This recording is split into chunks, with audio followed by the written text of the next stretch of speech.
I was standing in the frozen food aisle at Target when I saw it. A notification lit up my phone. Did you see what Logan just posted? It was from Aaron, my old roommate, the only one who still dared to mention his name. I shouldn't have looked, but I did. It was a photo. Him at a winery, holding hands with a brunette in a flowy summer dress. The caption read, "Some people bring sunshine wherever they go." She commented under it, "So glad you finally let go of your past." And he replied, "Some things were never meant to last." I stared at the screen for what felt like hours. There was a bag of frozen blueberries melting in my hand. My body couldn't move. Just 2 months ago, he was holding my hand in the hospital, brushing my hair back, calling me baby while I threw up chemo. Just 2 months ago, I still believed in forever. Now, I was watching the man I almost died loving smile like I never existed. But that wasn't the moment it truly broke. The moment came a week later when I overheard him at a party I wasn't supposed to be at. He didn't see me. I had come to pick up my friend. He was laughing, the kind of laugh he used to save for our pillow talks. And then he said it. "Yeah, Emily, she was just someone I used to talk to. Just someone." Not the girl who held his head during panic attacks. Not the girl who lost her hair and her mind believing love was bigger than cancer. Not the girl who prayed more for him than she ever did for herself. Just someone. That was the moment I realized I was never the one. I was just the girl he couldn't bring himself to bury. So he left before I fell apart. If this story already feels like yours too, subscribe. We tell the kind of heartbreak that leaves scars and the kind of healing that turns them into warnings. I wasn't always this quiet. There was a time I used to laugh so hard I'd snort. I used to make playlists for people I loved, all soft indie songs and lyrics that felt like home. I had this dream of moving to Denver, opening a little book cafe, naming it after my dog, Daisy. I used to believe in good mornings, not just good night texts. Before Logan, my world was simple. Soft jeans, loud friends, thrifted sweaters, and a corkboard full of Polaroids. I met him in the most ridiculous way. Aaron dragged me to this poetry slam at a campus bar. I hated poetry, but I loved Aaron, and she had this weird idea that sadness sounded prettier when strangers clapped for it. He was there, not on stage, not performing, just sitting in the back, reading Bukowski and drinking black coffee like he was some tortured soul. He looked up, I looked away, but he came over. His first words to me were, "You look like you believe in happy endings." I laughed. "Depends on the story," I said. God, I should have run. But I didn't, because that night he walked me to my car in the rain, and the next morning there was a message. "Made it home safe. Can't stop thinking about your laugh." It started slowly. Midnight phone calls, inside jokes, coffee orders memorized, me saving his number as maybe him. And before I knew it, my world wasn't mine anymore. It was ours. He made me feel chosen. Like I wasn't just beautiful, I was important. Like I was the calm in whatever storm he swore he was always walking through. He'd leave me notes on my windshield. "You make Tuesdays feel like Saturdays." He'd kiss my forehead and say, "You're safe here." And I believed him. I started folding his laundry, skipping classes to nap with him, canceling plans just to be near him, to stay chosen. My friends noticed. "You're glowing," Aaron said once. "He's good for you." I smiled, but deep down, I knew I was shrinking, just a little, to fit what he needed. I stopped painting. I didn't apply for the Denver internship. I ignored the little voice that whispered, "Why are you always the one bending?" But I told myself that's what love was: compromise, sacrifice, choosing someone even when they make you small. When I first told him about my family's history with cancer, his eyes got glassy. He held me tighter than he ever had and said, "If anything ever happened to you, I'd fall apart." I thought that was romantic.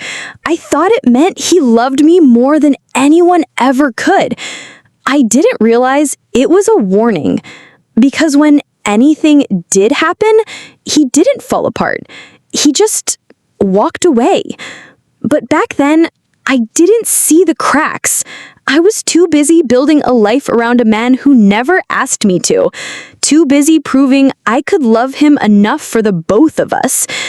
I wasn't just in love with Logan.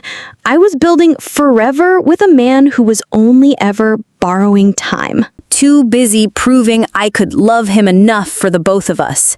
I thought that's what good women did. That real love meant staying, even when it got quiet, confusing, cold. So when Logan stopped texting good morning, I told myself he's just tired. When he started taking longer to reply, I said he's busy, work's been stressful. And when I saw that message on his phone, just a heart emoji from a girl named Rachel, I laughed it off. He's playful, that's just how he jokes. But I knew. There were nights I'd sit on his couch while he scrolled through Instagram, smiling at stories that weren't mine. Nights he'd kiss me like he was somewhere else. Nights he'd say, "I'm just not in the mood." And I'd nod, like that was okay. He didn't remember our 6-month anniversary. Didn't notice when I started losing weight. Didn't ask why I was quiet for days after my doctor said the word biopsy.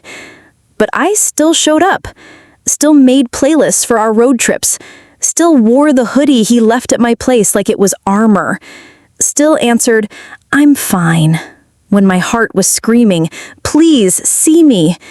My gut was restless, but my heart was romantic.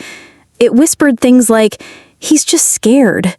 This is what love looks like when it's real, messy and hard. Be patient, he'll come back around." And when Aaron sat me down one night and said, "I don't think he loves you the way you love him," I got angry. Not at Logan, at her. Because I couldn't stand the thought that all my loyalty might have been misdirected, that I might be loving a man who was only ever tolerating me. I had bet everything on this love, and I didn't want to believe I'd misread the signs. So I stayed, even when my soul started whispering what my friends had been screaming. This isn't love. This is survival. But by the time I realized it, I was already deep in it.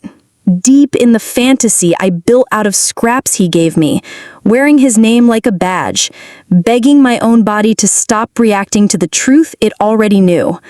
I thought patience would make him choose me. I thought love could make him loyal. But no matter how deeply I dove, he never reached back. But I still clung to hope. Because when you love someone that deeply, you convince yourself silence means struggle, not disinterest. Then came the moment that burned everything to ash. It wasn't dramatic, no screaming, no cheating scandal, no big explosion. It was quiet. It was a Saturday. I was 2 weeks post-chemo, bald under my scarf, wearing the oversized gray hoodie Logan used to say made me look cozy cute.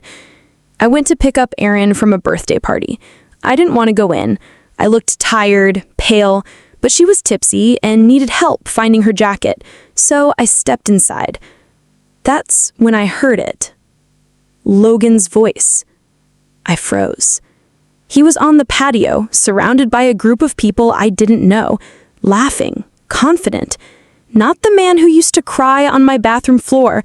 Not the man who once said, "I don't want a world where you're not in it." And then I heard it, clear as glass shattering. Emily? She was just someone I used to talk to. I didn't move. Just someone? I had held his hand while my fingernails turned purple. I had memorized the shape of his shoulders when he was scared and trying not to show it. I had prayed to a God I barely believed in that he wouldn't have to see me lose my breasts, my strength, my light. And he called me just someone.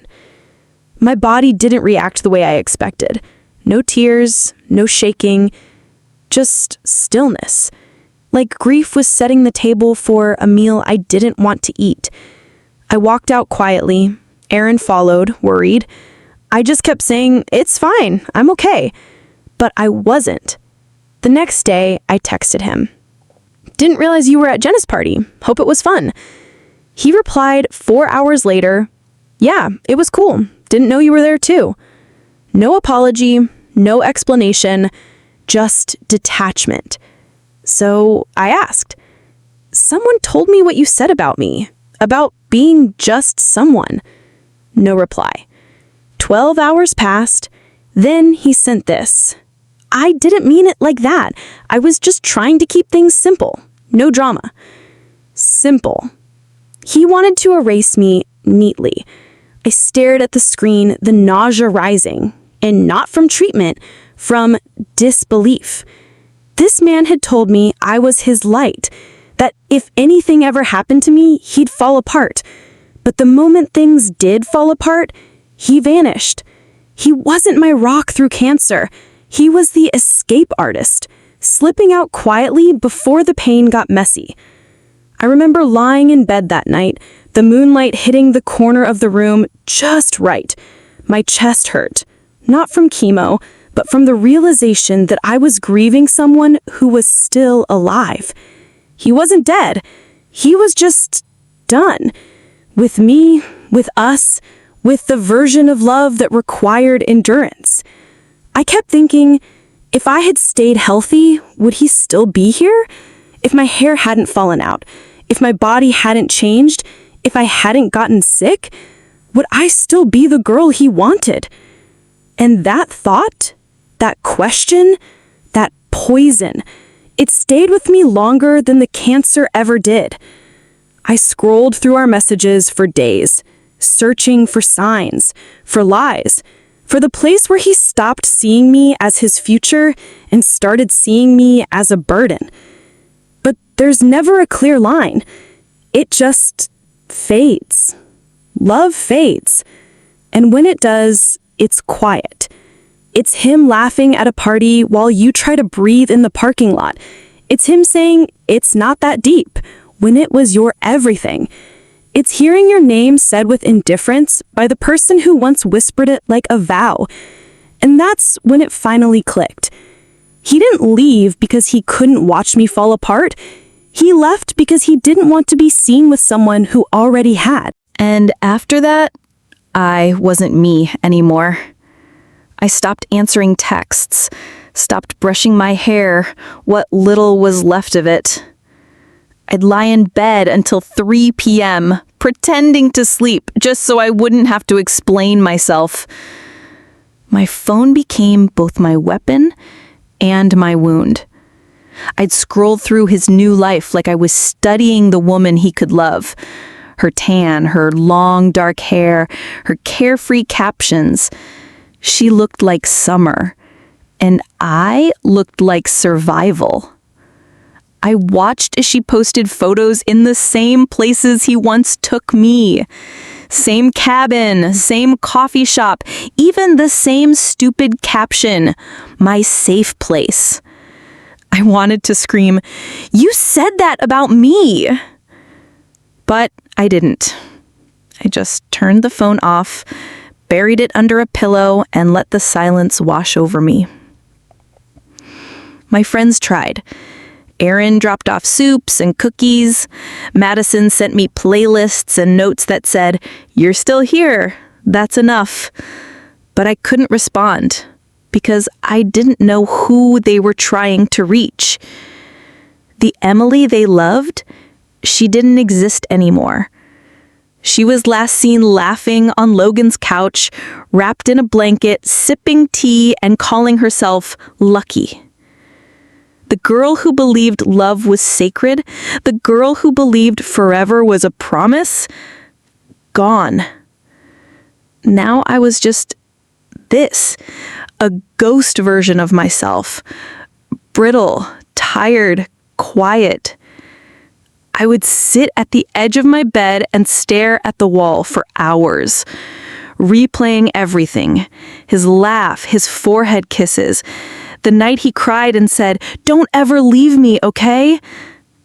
The night I cried and he didn't notice. The last time he called me baby, the first time he didn't. I'd open our old messages and read them like scripture, searching for signs, wondering if he ever meant any of it, wondering if I had hallucinated a relationship to cope with my dying body. Was I a burden? Was I unlovable with tubes in my veins and scars across my chest? Had I become too sick to be kept? And if so, why didn't he just say that? Why didn't he tell me, I don't want a girlfriend with cancer. I don't want to love someone who's fading. Instead, he left me clinging to hope, answering my texts with one-word replies, calling me strong in the same breath he was courting someone new. That's the cruelty no one prepares you for. Not just the leaving, but the way they leave. Like you were never real. Like you imagined it all. I deleted Instagram, deleted his number, but I couldn't delete the ache. Some nights I'd cry without sound, holding a pillow to my face so my parents wouldn't hear. Other nights I wouldn't cry at all, just lie there blank, like a phone on 1%, screen dimmed, waiting for the next thing to hurt. I started writing letters to him I never sent. Do you ever think of me when it rains? Did you love me at all, or just the idea of loving someone who needed you? Was I always on borrowed time with you?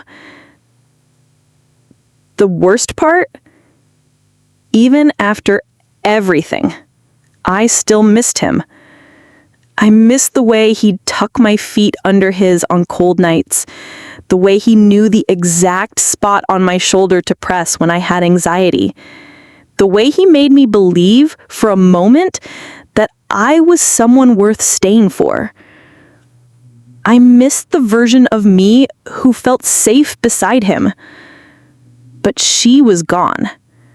And now all I had left were echoes.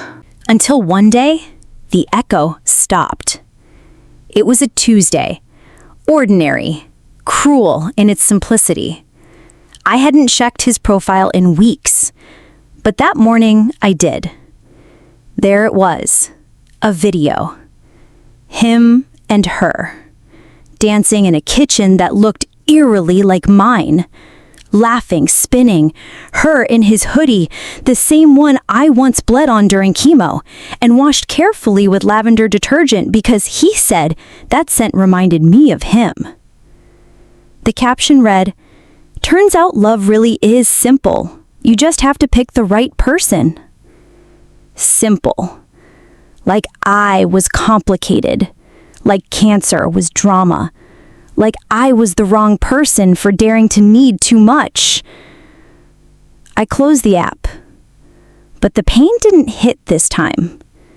Instead, something inside me went still. Like my heart stood up and quietly walked out the door. Later that night, he accidentally sent me a message meant for her. Just one sentence. "You're everything she never was." I read it 3 times, not because I didn't understand, but because I finally did. This wasn't confusion, This wasn't fear. This wasn't him not knowing how to love. This was cruelty dressed up as charm. This was a man who didn't fumble me. He calculated my erasure. He wanted a girl who looked good in photos, not one who needed rides to radiation. He wanted comfort, not commitment. He wanted someone who didn't remind him that life gets messy and that love is supposed to stay anyway. That was the moment something in me ended. No rage, no meltdown, just a quiet decision. I deleted the screenshots, threw out his hoodie, unfollowed his sister, stopped defending him to people who never asked. And when Aaron texted me, "Have you seen Logan's latest post?" I just replied, "No, and I don't need to." That was the day I stopped crying and started grieving. Not him, not us, but the girl who waited in hospital beds, in silence, in loyalty, for someone who was never coming back. That girl, she deserved more. And for the first time since everything shattered, I started wondering what it would look like to give it to her. Not revenge, not a makeover, not some flashy glow-up designed to show him what he lost. Just kindness. To myself. To the girl I left behind while chasing someone who never paused long enough to see me. I didn't rise in one day. There was no montage, no magical morning where I woke up healed. But there was a Tuesday, another quiet one, when I opened my blinds for the first time in weeks. The sun hit the edge of my bookshelf, dust danced in the light, and I thought, maybe I can try again today. So I started small. I made my bed, I changed my pillowcases, I bought a new candle that smelled like clean linen and beginnings. I returned to therapy. At first, I didn't know what to say. I just cried, a lot. But the silence felt safe there, like I didn't have to perform strength anymore. I made a list in a worn-out journal of things I had once loved. Iced coffee with cinnamon, Mitski songs, painting with my fingers, driving with no destination, reading poetry out loud in a bad British accent. None of it sounded familiar anymore, but I wanted it to. I wanted me back, even if I had to start from scratch. One day, I deleted Logan's contact, not out of anger, but because I no longer needed proof that he existed in my past. The scars were enough. I didn't need the map anymore. I also stopped checking her page, because comparing my healing to her highlight reel was just another form of self-harm. Instead, I started documenting my little wins. I drank water today. I laughed at a meme. I didn't cry when I saw his car. I stayed in the room when someone said his name, and my hands didn't shake. Healing was so quiet. It never announced itself. It didn't show up with a speech or a sign. It just grew, like wildflowers in places grief forgot to tend. And somewhere in all that stillness, I stopped needing an apology. I stopped rehearsing the things I'd say if he ever called, stopped imagining his guilt, stopped hoping for closure from someone who couldn't even say goodbye properly. I forgave him, not because he deserved it, but because I was tired of dragging his absence into every new moment. I was tired of bleeding from a wound he didn't even remember causing. I forgave him to free me. And one morning I realized something strange. I had gone the whole night without dreaming of him. I woke up and made coffee, sat on the porch, watched the wind tug at the trees, and for the first time in months, I didn't miss him. I didn't feel broken. I didn't feel ruined. I didn't feel like someone who had been left in the middle of her own tragedy. I just felt still and whole in a way that had nothing to do with being loved by anyone else. He didn't break me. He just introduced me to the girl I forgot I was. The one who doesn't need to be chosen to feel worthy. The one who knows silence can be sacred too. The one who walks away not to be chased, but to be free. That's who I am now. Not because I wanted to be, but because I had no other choice but to grow through the wound. And somewhere between the silence, the softness, the starting over, I began to learn what love is not. Love is not fear. It's not anxiety dressed up as devotion. It's not walking on eggshells, hoping not to be left. Love doesn't flinch at illness. It doesn't disappear when your body changes or your hair falls out. It doesn't post new beginnings while you're still bleeding from the last page. Love stays, even when the room gets quiet, even when the person you fell in love with is fighting for her life, especially then. Here's what I know now. What I want every girl who's ever loved too deeply to know: never shrink to be loved. If you have to lose parts of yourself to fit into their world, it was never built for you. If he makes you doubt your worth, it's because he already knows you don't. Real love reminds you of who you are, not who you need to become to be enough. Closure doesn't come from them. It comes from your decision to stop needing anything from someone who already showed you who they are. Love shouldn't make you beg. Not for texts, not for time, not for tenderness. You are not unlovable. He was just incapable. Because someone leaving you during your darkest hour says nothing about your value and everything about their capacity. His absence didn't mean I was too much. It meant he was never enough. And when I finally let go of needing him to make it right, I became the girl I was always meant to be. Not the one who was chosen, but the one who finally chose herself. He wasn't my forever, he was my awakening. And maybe that's why it had to hurt the way it did. Because sometimes the only way to find yourself again is to lose the version of you that begged to be seen. So if you're watching this and your heart is still cracked open, if your pillow is still damp from the night before, if his hoodie is still folded on the chair, if you keep checking your phone hoping maybe, just maybe, he'll remember what he left behind, I want to say this to you, gently, truthfully. I see you. I see the way you keep replaying every moment. The way you blame yourself for being too soft, too trusting, too loyal. I see the way you whisper, "What did I do wrong?" As if love ending is always the fault of the one who stayed. But hear me now. You were not too much. You were not a mistake. You were not disposable.